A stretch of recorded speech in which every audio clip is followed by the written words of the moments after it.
Isang beses lang tayo mabubuhay sa mundo. Kaya naman, dapat sulitin mo na ang bawat segundo nito.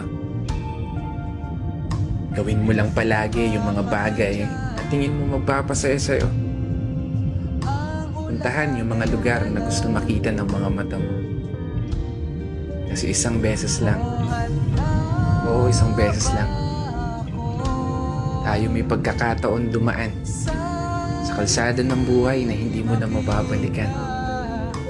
Dahil habang tumatanda tayo, meron tayong isang bagay na malimit na kakaligtaan. Yun ay maglaan ng oras para sa sarili nating kaligayahan.